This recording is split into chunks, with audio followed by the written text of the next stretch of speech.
Rumer Willis has spoken with quiet honesty about the ongoing emotional weight of her father Bruce Willis's progressive neurological condition and the ways it has reshaped her understanding of family, presence, and personal health. In a reflective video message, she acknowledged a simple but profound truth. She really misses her dad, specifically a different version of the man he once was. There are days, she explained, that feel especially hard. At the same time, she tries to prioritize being fully present with the version of him who exists now. Strength, in her view, means learning to hold both realities at once: the grief for what has changed and the commitment to the relationship that remains.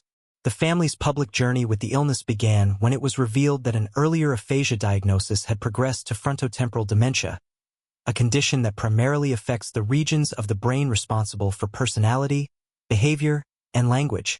The actor stepped away from his long career in front of the camera as the challenges intensified.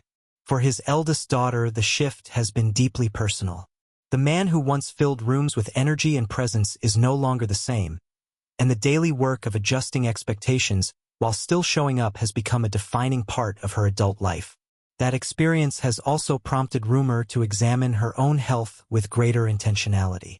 Because of her family history, she chose to undergo genetic testing focused on the APO gene, which is associated with elevated risk for Alzheimer's disease. The results indicated an average risk profile, neither dramatically elevated nor entirely free of concern. She has described the process of seeking answers as sometimes terrifying, yet she frames information itself as a form of power. Knowing where potential vulnerabilities lie allows a person to take concrete steps: reducing inflammation, supporting heart health, tracking biomarkers, and making lifestyle adjustments that may influence long-term outcomes. Partnership with a comprehensive health membership that offers extensive lab testing, imaging, and specialized assessments has given her tools to monitor those variables over time. The conversation extends beyond dementia. Rumer noted that her family history includes other serious conditions, among them breast cancer. The broader pattern of hereditary risk has reinforced her belief that proactive knowledge is preferable to uncertainty. When people can see predispositions clearly, they gain the ability to act rather than simply wait. That mindset has become especially meaningful in the context of watching a parent navigate irreversible cognitive change. The desire to remain strong for her father coexists with a determination to understand and, where possible, mitigate her own future risks. Living with a loved one's progressive illness requires a particular kind of emotional flexibility. Rumer has spoken about the difficulty of certain days and the ongoing effort to meet her father where he is rather than where memory insists he should be. Presence becomes an active choice rather than a passive state. It means accepting altered communication, changed personality traits, and the gradual fading of shared references that once defined the relationship. At the same time, it means refusing to let grief eclipse the moments of connection that are still available. The dual task, mourning what has been lost while remaining available to what remains, is exhausting and clarifying in equal measure. The public nature of her father's career adds another layer. Bruce Willis's body of work created a widely recognized persona that many people feel they know. For family members, the private reality of care and decline stands in contrast to that larger-than-life image. Rumer's willingness to speak about missing a particular version of her father humanizes the experience and offers a point of recognition for others walking similar paths. Dementia does not only affect the person diagnosed, it rewrites the emotional contracts within an entire family system. Adult children often find themselves simultaneously grieving, caregiving, and redefining their own identities in relation to a parent who is changing. Her emphasis on information as power also reflects a broader cultural shift toward preventive health and genetic literacy. Tools that were once inaccessible or prohibitively expensive are becoming more widely available, allowing individuals to move from reactive to proactive stances. For someone watching a parent's cognitive decline, those tools can feel like both a safeguard and a form of agency. They do not eliminate risk, but they convert abstract worry into measurable data and actionable plans. Rumer's decision to pursue testing and ongoing monitoring illustrates one way of responding to hereditary uncertainty without being paralyzed by it. Throughout her comments runs a steady undercurrent of love. The missing is real, the hard days are real, and the commitment to presence is equally real. She does not present an idealized portrait of graceful acceptance. She acknowledges the simultaneous pull of grief and responsibility. That honesty makes the reflection more useful to others who may be navigating comparable terrain.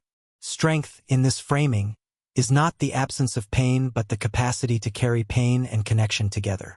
It is the daily practice of showing up for the person who remains while quietly mourning the person who has changed. The experience has also sharpened her appreciation for ordinary moments of clarity or recognition when they occur. In progressive conditions, such moments can become rare and therefore precious. Prioritizing presence means training attention toward those windows rather than dwelling exclusively on what has been lost. It is a discipline as much as an emotion, one that requires repeated recommitment. Rumer's public articulation of that discipline offers both a personal testimony and a quiet form of guidance for anyone learning to love someone through cognitive change. In the end, her message circles back to a brief, unscripted moment between BTS member Jimin and a 10-year-old girl undergoing cancer treatment has generated an outpouring of support that translated into nearly $100,000 in donations for a nonprofit serving children and families affected by childhood cancer.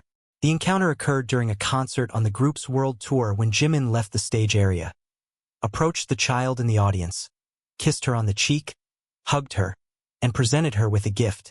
Video of the interaction spread rapidly, drawing millions of views and sparking a wave of contributions from the group's global fan community. The child, Olivia, was one of several pediatric cancer patients invited to the performance along with their families. The visit was arranged so that the children could experience a live concert, many for the first time, and enjoy a temporary break from the routines of treatment and hospital life. Neither Olivia's family nor the nonprofit staff knew that the performer would single her out. The gesture therefore arrived as a complete surprise. According to those present, Olivia was overwhelmed with happiness. She could scarcely believe that the artist had come directly to her, offered physical affection, and given her a keepsake. Her family found the moment deeply emotional. Olivia has been in treatment for more than a year. Her mother has described her as resilient and encouraging, someone who refuses to let the visible effects of treatment, including hair loss, make her feel different or self-conscious. The mother's gratitude was unambiguous. No words could fully express how thankful she felt for the joy the encounter brought her daughter.